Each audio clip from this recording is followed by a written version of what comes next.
जालना शहरातील लोधी मोहल्ला येथून 45 वर्षीय व्यक्ती बेपत्ता, शोध घेण्याचं पोलिसांचे आवाहन।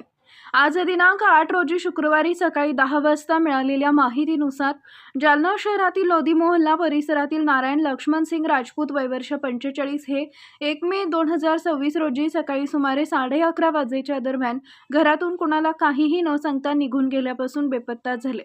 या प्रकरणी सदर बाजार पोलीस ठाण्यात मिसिंग क्रमांक 36/2024 अन्वये नोंद करण्यात आली आहे।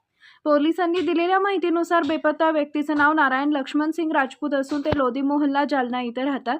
त्यांचा रंग गोरा, बांधा, सडपातळ असून उंची अंदाजे 5 फूट 5 इंच आहे। ते हिंदी व मराठी भाषा बोलतात। घरातून बाहेर पडताना त्यांनी पिवळ्या रंगाचा शर्ट व काळ्या रंगाची पॅन्ट परिधान केली होती।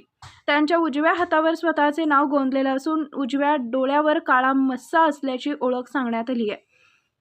तसेच आजारपणामुळे त्यांची बोलण्याची पद्धत सावकाश व मंद असल्याचंही पोलिसांनी नमूद केलंय। या प्रकरणी सदर बाजार पोलिसांनी नागरिकांना आवाहन केले की संबंधित व्यक्ती कुठेही दिसून आल्यास किंवा त्यांच्याबाबत कोणतीही माहिती मिळाल्यास तात्काळ सदर बाजार पोलीस ठाण्याशी संपर्क करावा। संपर्क क्रमांक संदीप भारती पोलीस पथक, मोबाईल नंबर 7770 03 44 47 77 आणि police head constable Rameshwar Jadhav, तपासिक अंमलदार 98 23 32 27 46। सदर बाजार पोलीस ठाण्याकडून नागरिकांना सहकार्य करण्याचं आवाहन करण्यात आलं आहे।